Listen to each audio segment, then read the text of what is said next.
Je veux sortir les chiffres. Mais surtout intérieur. Pose ta question.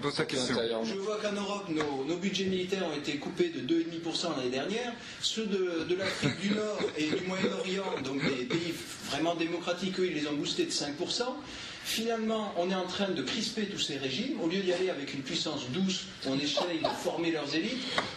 C'est ça. Je pense que le monde tourne autour de notre nombril. Monsieur Richard est ironique. On ne comprend que comme ça et que ces pays-là fonctionnent de cette façon-là que par rapport à notre politique. On n'est pas en train de faire flipper tout le monde en disant on peut bien sûr, je pense qu'un dictateur ne fait flippe par nature de nos politiques à nous. Non, le monde ne tourne pas que autour de notre nombril. Un dictateur marche aussi en grande partie parce qu'il se sent menacé par sa propre population et qu'il veut rester au pouvoir.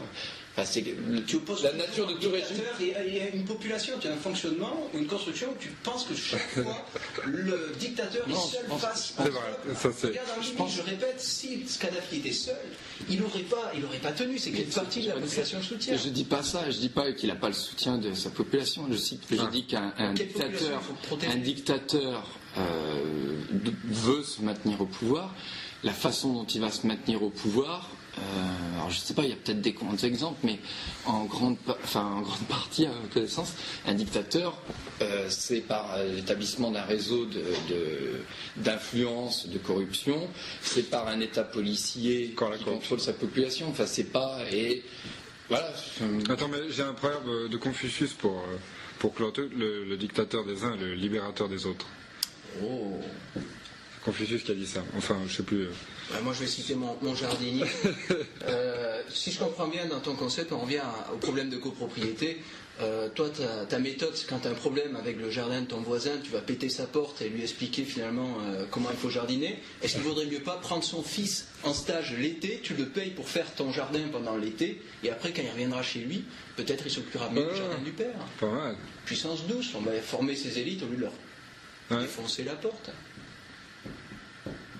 Il est sans voix. Après, au Kosovo, il fallait faire quoi alors? Moi, j'ai répondu. Toi, tu disais, il faut laisser se faire massacrer par Milosevic. Okay. Ouais. Moi, je pense qu'il faut y aller à chaque fois. L'Irak, pourquoi pas? Si on peut dégommer à chaque fois un dictateur, je suis pour. Au Soudan, pour moi, c'est. Et si on peut pas? Idéal. Pardon?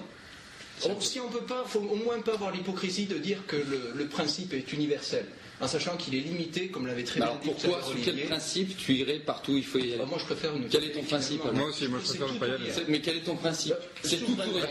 Si tu as un principe universel, rends-le universel. Est-ce que tu crois vraiment que toi tu fonctionnes en tout ou rien dans ta vie? Non, justement, c'est pour ça qu'il te répond ça. Ok, d'accord. Donc ça veut dire que dans tout ou rien. Donc il les aurait peut-être laissé se faire massacrer. Si le principe n'est pas universel, il ne fera jamais tout.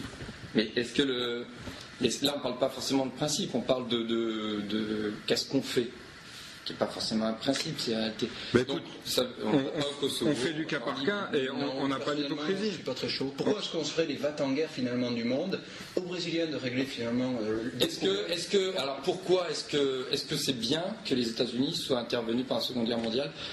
Pour nous. Ah, mais moi je suis pas sûr que ce soit bien. Voilà, est-ce que c'est. Non, sérieusement. D'après votre logique, ils n'auraient pas dû y aller, ils auraient dû laisser se faire massacrer les Juifs et autres, voilà. Mais ils n'ont rien empêché.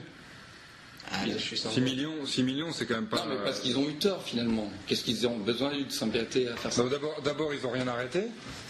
Puis à quoi aurait ressemblé l'Europe? Ils n'ont rien arrêté. L'Europe allemande. Historien. Non, mais attends. Je sais pas, on peut dire n'importe quoi, mais attends, ça aurait été quoi? On peut refaire l'histoire, mais ça aurait été quoi une Europe sans les Américains? Moi, je laisse répondre Damien là. Non, mais attends, ça aurait été une Europe russe. Après tout, Europe russe ou Europe américaine. Damien, est-ce que ça aurait été pire? Est-ce que ça aurait été pire? Je sais pas. Non, le cours de l'histoire a été changé clairement. Ah, c'est sûr, on a eu un autre système de valeurs. Je ne critique pas le droit d'ingérence en tant que tel, je le critique bien par on parle depuis Boston. Je veux bien qu'on dise des énormités complètement cataclysmiques. J'aime bien quand tu fais ça. Mais moi je pense qu'on a mieux vécu que sous les régimes communistes parce que la façon. Enfin, voilà, Damien, tu pourrais dire oui. Non. Je te dis oui. T'as plutôt pas acquiescé, quoi.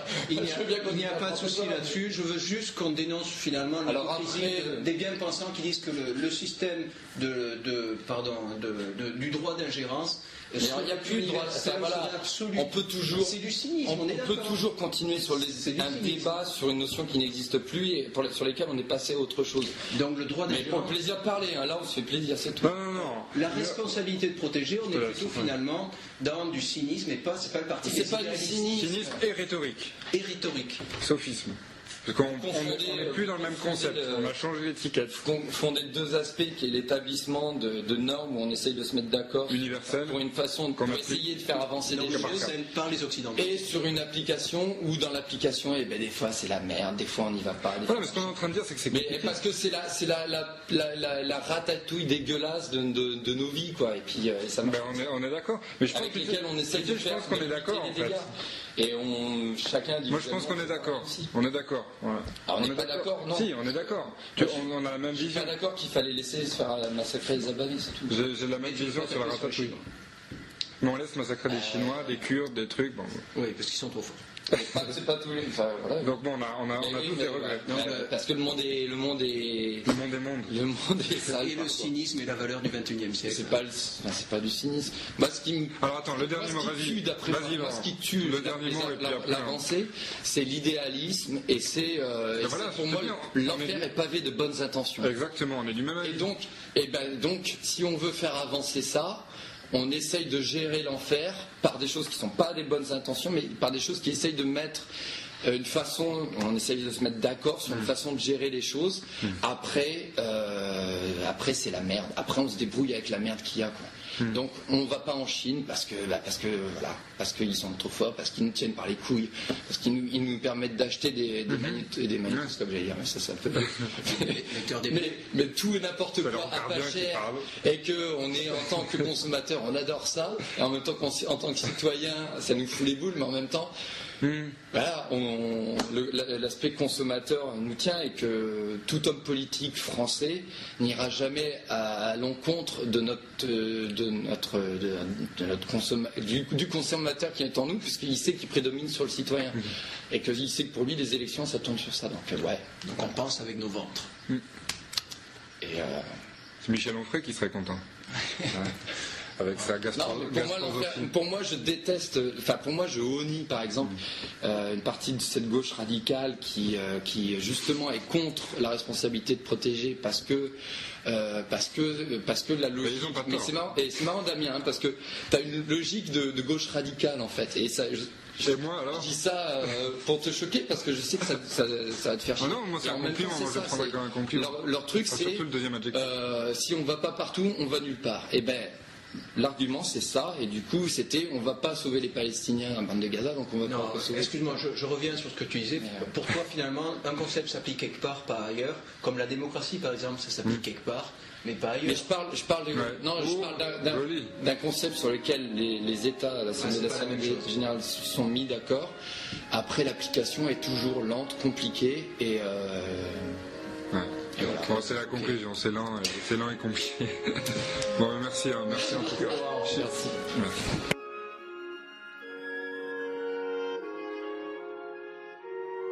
Alors, dernier temps de notre émission, Rite et châtiment. Alors c'est une petite surprise, il y en a qui ont lu Dostoïevski et qui se disent oh là là, qu'est-ce que c'est que cette histoire. Eh bien Damien, alors qui tu vas châtier aujourd'hui? Aujourd'hui, j'aimerais bien qu'on commence par le petit fascicule de livre de la semaine. Stéphane Hessel. Alors, de la semaine, il est sorti en janvier dernier, janvier 2011, mais on peut encore... Plus d'un demi-million de ventes. Oui, d'ailleurs, ce qui est déjà une source d'indignation. Je reviendrai là-dessus. Moi, honnêtement, ce livre m'a marqué. Il m'a marqué. Alors, tu l'as lu ou non? Non, bien sûr que non. Ouais. Ah ben, c'est ça qui est bien avec les tontons flingueurs, c'est que de temps en temps il y a des bavures et au moins on est fiers de nos bavures. Alors vas-y. Alors, sur Indignez-vous de Stéphane Hessel, qui est le titre est tout un programme, et finalement, vous lisez le titre, vous avez compris. Ouais. Je crois que le livre est tellement court que quand tu as lu le titre, tu as tout lu. Ah oui, à peu près. D'ailleurs, l'idée ne dépasse pas la longueur du titre, vous allez voir pourquoi. En fait, Indignez-vous, c'est avec un point d'exclamation, c'est un appel que lance Hessel, personne très respectable, mais ça m'a rappelé la capacité d'indignation de Madame Royal lors du débat de 2007. Rappelez-vous cette colère, de saine colère face à Nicolas Sarkozy. En quoi, finalement, aujourd'hui, l'indignation est devenue une valeur sûre pour briller en société, dans des conversations mondaines, voire dans des débats, ou essayez de tirer votre petit fascicule à 1 million d'exemplaires. Indignez-vous. Alors je vous propose un petit stage d'indignation. Oh, sympa. Ah oui, vous allez pouvoir développer de solides capacités d'indignation, vous allez voir. Alors je me base sur un petit prospectus des jeunesses socialistes qui vous explique en 3 étapes comment vous indigner proprement. Alors premièrement, vous avez l'indignation jetable. L'indignation jetable comme Éric Besson. Je cite, en 2007, Éric Besson disait « La France est-elle prête à voter en 2007 pour un néoconservateur américain à passeport français ?» Ça c'était en 2007, il parlait évidemment de Nicolas Sarkozy, donc néoconservateur, ici on est aux limites de l'insulte. Excuse-moi de te couper, j'aurais bien marié Carla Bruni avec George W. Bush. Pour le néoconservateur américain avec un passeport français, ça aurait été sympa. Ça aurait fait un joli mélange. Ça aurait fait grimper au rideau. Pour Besson, moi je suis un tout petit peu déçu en sachant que l'indignation sort en janvier 2007. Par contre, Besson, aujourd'hui, vous connaissez, ministre de l'Industrie du gouvernement Fillon sous président Sarkozy. Donc l'indignation jetable, vous vous indignez un moment et puis vous rétractez le mois qui suit et on vous propose un ministère. Et ça se recycle À voir. On verra la prochaine magistrature, à mon avis. On peut faire une version recyclable.